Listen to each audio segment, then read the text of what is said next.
हे हाय, कसे आहात सगळे? आय होप सगळे मस्त असणार. आणि आज खरंच खूप वेदर खूप छान आहे आणि संध्याकाळचे आय थिंक 5 वगैरे वाजले असणार. आणि आम्हाला शेंगाची भाजी बनवायची होती, तर मी आणि आजी वरती आले आणि शेंगा तोडायला घेतल्या. इथे 2 प्रकारच्या शेंगा आहेत माझ्या घरी. एक थोड्या जांभळ्या कलरच्या आहेत आणि एक म्हणजे असं लाईट ग्रीन अशा.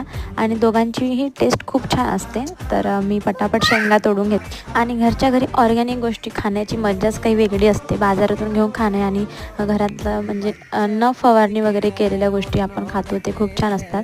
आणि इथे बघा एक शेंग आहे, तिला म्हणजे किडा पकडलेला आहे आणि बाकी फुलं पण खूप आलेत आणि त्याच्यावरती आणखी शेंगा लागणारच आहेत. आणि मला खूप छान वाटत होतं शेंगा तोडताना आणि खरंच खूप मजा येत होती. कारण म्हणजे मी तिकडे मुंबईला राहताना तरी असा एक्सपिरियन्स घेता येत नाही, तर इथे येऊन खूप छान वाटलं.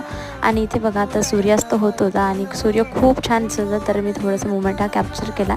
आणि आपण लवकरच भेटूया दुसऱ्या ब्लॉगमध्ये. तर